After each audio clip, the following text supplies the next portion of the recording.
Putusan MK yang baru menyebut pemilu akan digelar secara terpisah menjadi pemilu nasional dan daerah yang terdapat jarak waktu dalam pelaksanaannya.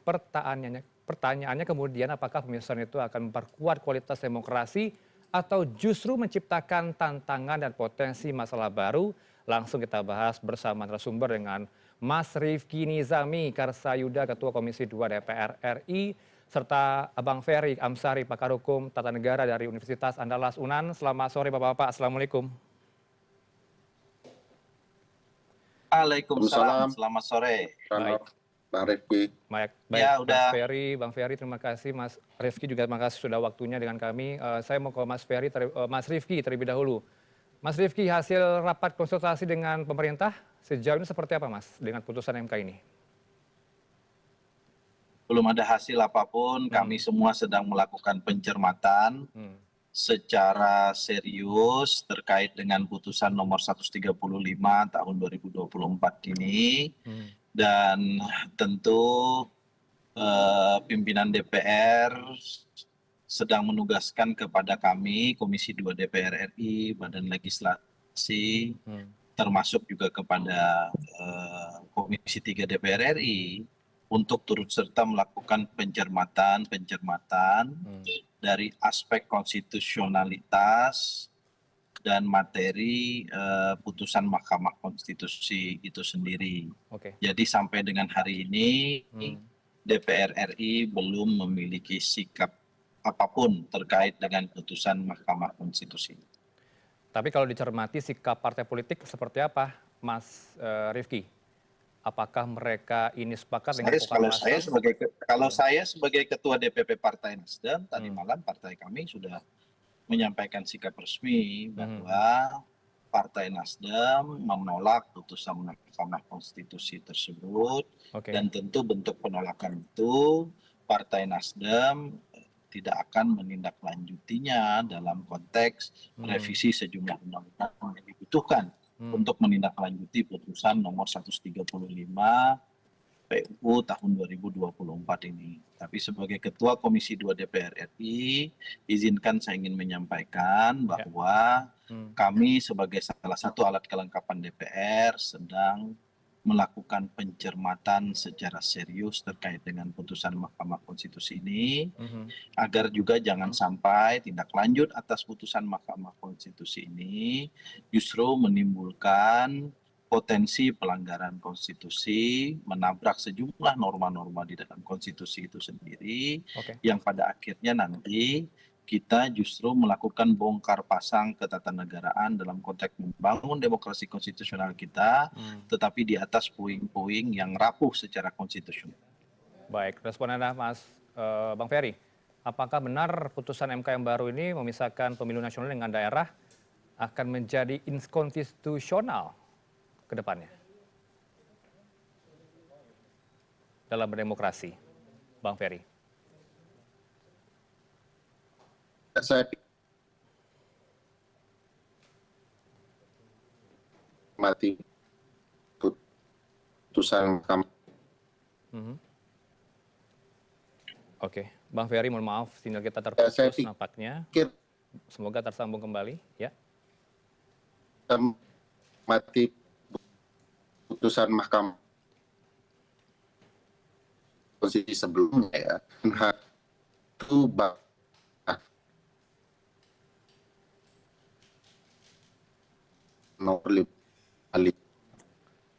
Bang Ferry, kita akan perbaiki dulu komunikasi kita dengan Anda. Nanti kita lanjutkan. Apakah sudah bisa lancar komunikasi kita dengan Bang Ferry? Bang Ferry, silakan. Oke, kita akan perbaiki dulu komunikasi dengan Bang Ferry. Tapi kalau dari Nasdem sepakat menolak begitu ya, Mas Rifki, dengan adanya putusan MK yang baru. Kemudian bagaimana kemudian pertimbangan lainnya? Ya tentu kami sudah mempertimbangkan beberapa hal terkait dengan putusan nomor 135 PUU tahun 2024 ini. Yang pertama, kalau kita cermati sejarah permohonan terkait dengan keinginan menghadirkan pemisahan pemilu nasional dan pemilu lokal itu sebetulnya telah dilakukan mulai tahun 2019 dan itu sudah terlihat di dalam putusan Mahkamah Konstitusi nomor 55/PUU tahun 2019. Dalam pertimbangan hukum Mahkamah di dalam putusan nomor 55 tahun 2019 disebutkan bahwa Mahkamah dalam konteks keserentakan pemilu di tempat kita memberikan pertimbangan hukum 6 model keserentakan, di mana ke-6 model keserentakan itu diserahkan kepada pemerintah dan DPR untuk kemudian melakukan open legal policy, memilih satu dari 6 model yang dalam pertimbangan hukum Mahkamah tahun 2019 itu dipilih. Nah, tahun 2024 kita telah melaksanakan Pilpres, Pileg, dan kemudian termasuk Pilkada di dalamnya. Kita sudah mengadopsi itu 1 atau bahkan 2 model dari 6 model yang dalam pertimbangan hukum Mahkamah Konstitusi dalam putusan nomor 55 tahun 2000. Belum lagi kita lakukan revisi terhadap undang-undang pemilu tahun 2025 melalui putusan 135 tahun 2024 ini, Mahkamah kemudian memutuskan sendiri salah satu model yang dikehendaki oleh Mahkamah, bukan dalam pertimbangan hukum, tapi justru di dalam amar putusan. Nah, karena itu kami menganggap Mahkamah itu telah dalam tanda kutip berubah posisi dari negatif legislature menjadi positif legislature. Dari yang seharusnya sekedar konstitusional atau konstitusional satu norma undang-undang terhadap undang-undang dasar menjadi pembentuk norma. Dan karena itu kami menganggap dulu DPR untuk membentuk norma bentuk sendiri. Belum lagi saya ingin cerita beberapa hal teknis yang kemudian berpotensi melanggar konstitusi jika kami mengikuti logika Mahkamah terkait dengan pemilu nasional, pemilu lokal yang berjeda 2 tahun minimal dan atau 2,5 tahun maksimal. Oke, ke Bang Ferry kembali. Bang Ferry silakan dilanjutkan. Apakah dengan pemisahan ini memperkuat kualitas demokrasi kita atau justru yang menciptakan tantangan dan juga masalah baru nantinya ke depan? Tadi belum jelas ulasan Anda. Saya pikir putusan ini memberikan manfaat tidak hanya bagi peserta pemilu ya, teman-teman partai politik, tapi juga penyelenggara dan pemilih. Sebab urusan pemilu kan tidak hanya sekedar bebannya ada di partai politik, tapi juga kepada pemilih dan peserta penyelenggara. Penyelenggara kalau semuanya dilangsungkan dalam satu keserentakan memang terbebani. Kita kan belajar dari pemilu 2019 ya yang memakan korban. Di 2024 juga ada beberapa korban yang perlu dicatat karena kelelahan dan segala macamnya. Kedua, ini juga bagian penting bagi pemilih untuk mengoreksi pilihan mereka. Jadi kalau dia dipisah pemilu nasional dan pemilu lokal, konsepnya agak mirip dengan pemilu sela di Amerika ya.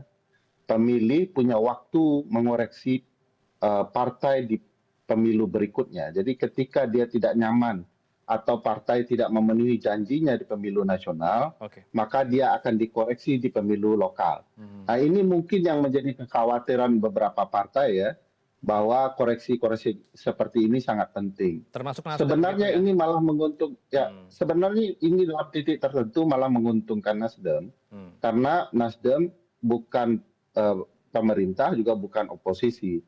Titik ini dia akan bisa mengambil peran ketika peralihan pemilu nasional ke pemilu lokal. Saya agak membantah perspektif Pak Rizky ya soal positif legislator dan negatif legislator. Itu debat dari 195 tahun yang lalu.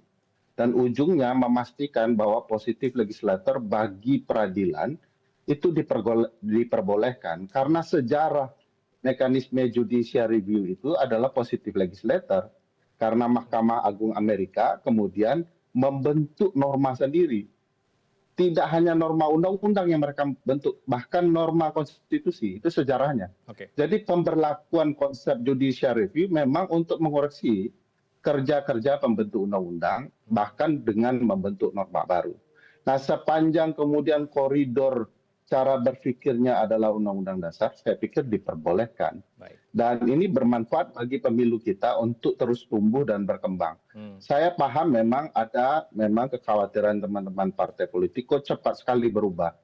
Perlu diketahui bahwa Undang-Undang 7 2017 kan sudah berlaku kurang lebih satu dekade dalam kepemiluan kita, sehingga perlu kemudian dilakukan perbaikan-perbaikan.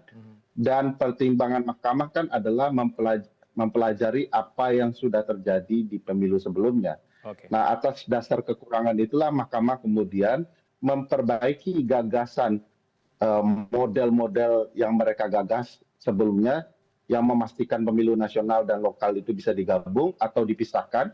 Dan hari ini mahkamah dengan mempertimbangkan apa yang terjadi pada pemilu sebelumnya, menentukan ini harus dipisah untuk perbaikan pemilu bagi teman-teman partai sebagai peserta, bagi teman-teman penyelenggara, KPU, Bawaslu, DKPP, dan bagi kami para pemilih untuk bisa menentukan dan merefleksikan pilihan politiknya dalam selang 2,5 tahun ke depan atau 2 tahun ke depan. Ya, direspon Mas Rifki, ini tujuannya baik sekali untuk agar penyelenggara tidak terbebani, banyak yang jatuh sakit, justru menyempurnakan yang sebelumnya, pemilu sebelumnya, Mas Rifki.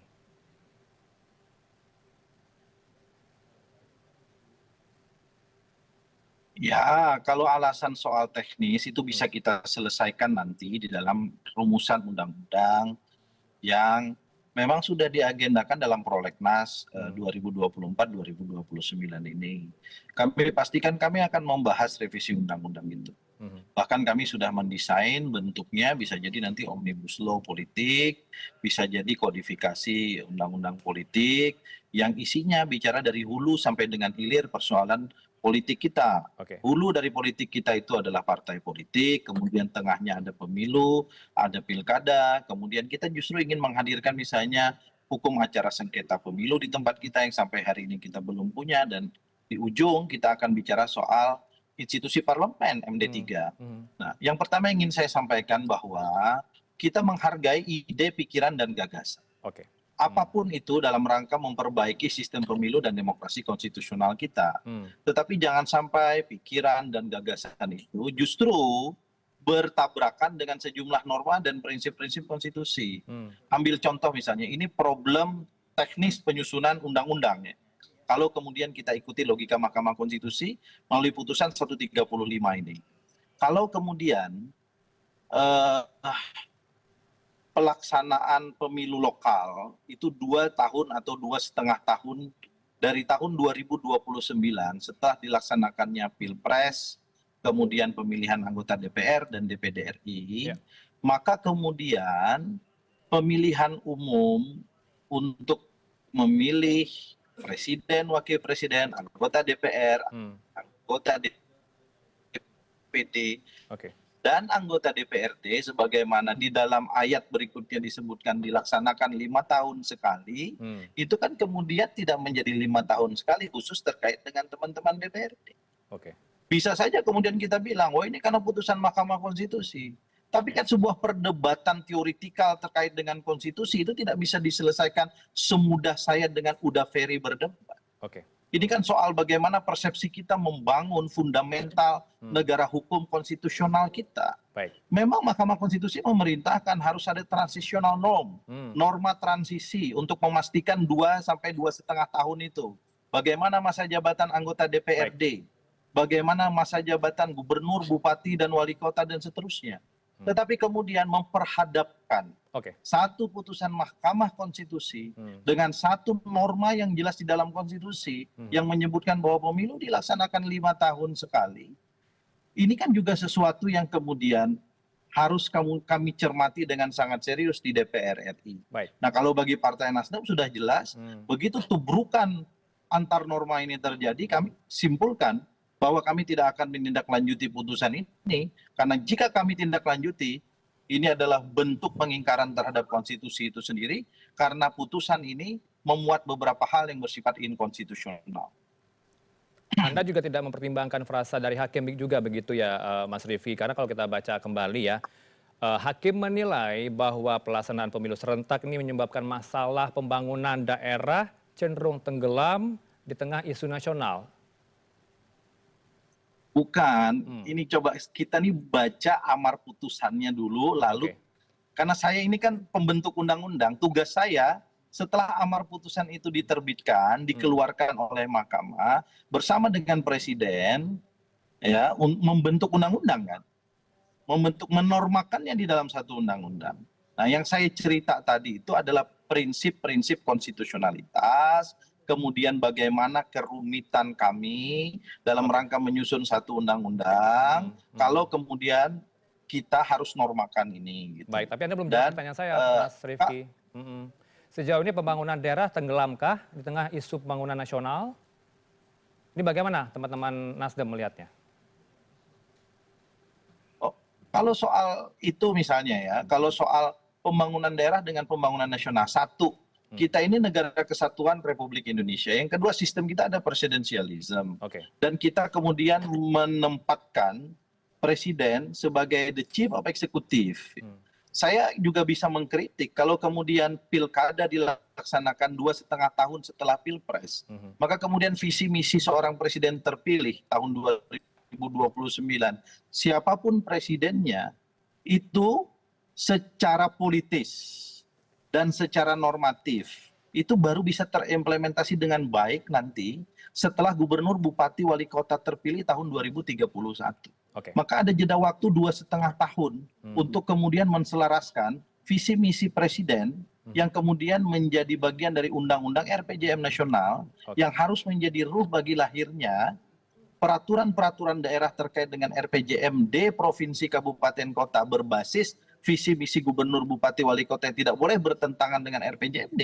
Jadi sebetulnya kalau kita bicara perdebatannya teknis, itu kita bisa bicara lebih panjang. Tapi kan izinkan saya dengan Uda Ferry ini bicara pada wilayah level perdebatan konstitusi, sampai kemudian mudah-mudahan kita mendapatkan kesepahaman agar putusan Mahkamah Konstitusi ini justru sebagaimana niat awalnya, memperkuat dan membangun demokrasi konstitusional kita, baik pada level nasional maupun level lokal menjadi lebih baik.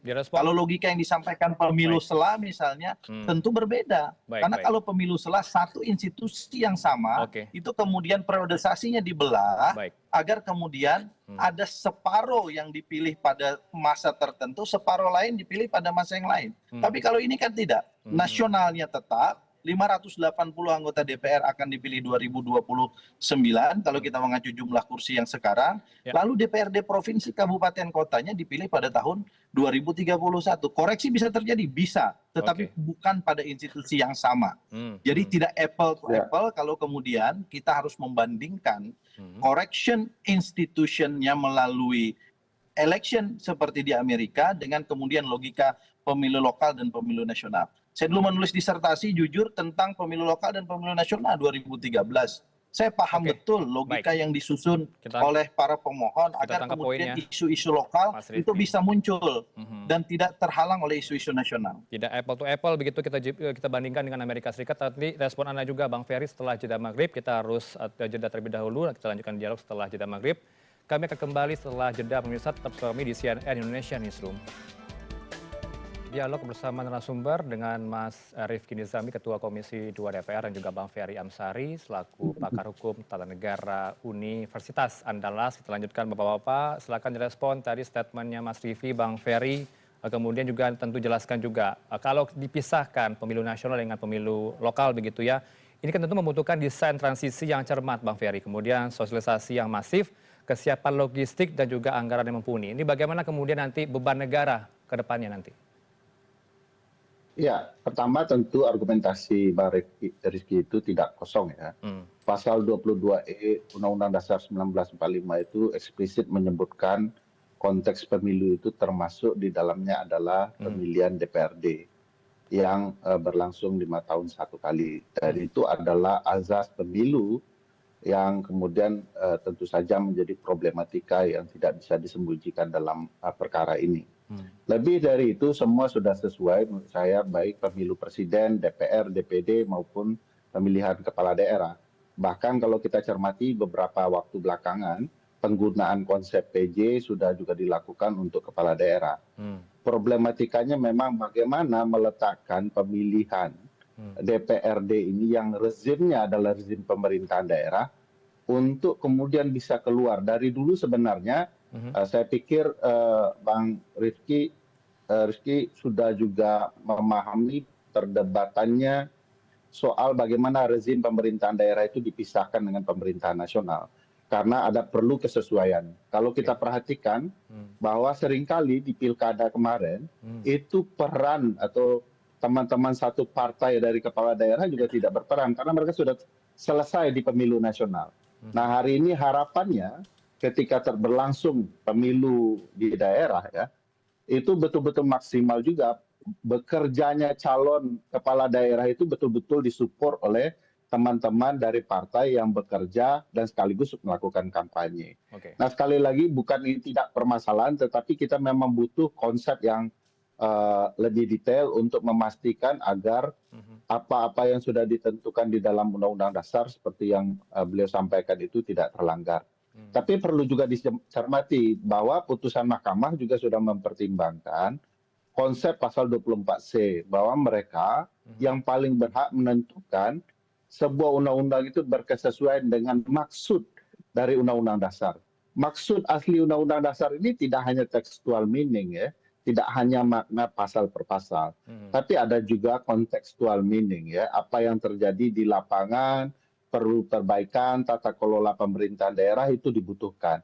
Saya pikir teman-teman partai sadar itu. Nah, apa yang disampaikan poin tertentu dari yang disampaikan Nasdem menurut saya juga tidak tepat ya. Menyatakan bahwa kami tidak menjalankan putusan MK itu menurut saya tidak pernah terjadi juga di masyarakat sipil. Masyarakat sipil seringkali mengkritik putusan Mahkamah Konstitusi, tapi tidak pernah mendeklarasikan melawan putusan peradilan. Sebab puncak dari sistem ketatanegaraan kita memang yang memaknai konstitusi adalah putusan peradilan. Hemat saya dengan kepahaman yang baik seperti tadi, pilihan untuk mematuhi putusan MK harus terus dilakukan. Sementara kritik terhadap putusan ini juga perlu dilakukan untuk menjaga koridor putusan menjadi lebih baik. Alangkah baiknya ini dilihat untuk dicarikan solusinya. Saya pikir memang ini butuh waktu dan upaya menerapkan putusan ini dengan sangat baik. Kita punya waktu senggang yang cukup panjang, 4 tahun lebih, dan ini putusan yang menurut saya menghormati prinsip parsel ya, melarang putusan peradilan mengubah sistem pemilu pada tahapan pemilu. Nah, ini cukup jauh. Sebelumnya teman-teman partai dan yang lainnya bahkan mendukung putusan MK yang mengubah sistem di saat tahapan berlangsung. Jadi memang agak unik juga bagi saya dengan menghormati prinsip parsel. Semua orang tidak dirugikan. Ini menurut saya putusan yang sangat baik dan sangat adil untuk mengubah sistem pemilu kita menjadi lebih baik. Baik, silakan sebagai closing statement juga Mas Rifi, terakhir dari Anda. Iya, kami di DPR tentu akan mencermati sekali lagi dengan seksama, termasuk kita akan melihat original intent, asbabul nuzul, beberapa klausula atau norma-norma di dalam konstitusi kita yang terkait dengan putusan Mahkamah Konstitusi ini. Salah satunya misalnya adalah original intent pasal 18 ayat 4 terkait dengan gubernur, bupati, wali kota masing-masing sebagai kepala pemerintahan provinsi, kabupaten, kota dipilih secara demokratis. Kenapa kata-kata yang dipilih adalah kata-kata demokratis, tidak dipilih melalui pemilu misalnya, tapi kemudian melalui putusan Mahkamah Konstitusi ini mau tidak mau kalau kita ikuti itu pemilihannya bersifat langsung dan dilakukan melalui pemilu. Nah, artinya apa? Kita juga harus melihat keseluruhan dari norma, bukan hanya yang tertulis seperti udah Ferry sampaikan, tetapi juga yang menjadi original intent, apa dasar dan latar belakang norma itu hadir pada proses amandemen 1, 2, 3, dan 4. Dan oleh sebab itu, kita semua saya kira pada satu titik kesepahaman, izinkan kita semua melakukan pencermatan yang sungguh-sungguh agar langkah kita sama, justru ingin melakukan penguatan demokrasi konstitusional kita dengan cara menempatkan konstitusi sebagai sesuatu yang tertinggi dan tidak melaksanakan satu kegiatan-kegiatan termasuk legislasi yang berpotensi mengangkangi prinsip-prinsip dan norma-norma konstitusi itu sendiri. Oke. Terima kasih banyak atas diskusi hangatnya sore hari ini. Baik, makasih. Kita tunggu nanti hasil kajian dari Komisi 2 DPR pasca putusan MK yang baru ini memisahkan antara pemilu nasional dengan lokal. Bapak-bapak, terima kasih Mas Rifki Nizami Karsayuda, Ketua Komisi 2 DPR, dan juga Bang Ferry Amsari, pakar hukum tata negara UNAN. Selamat malam, Assalamualaikum.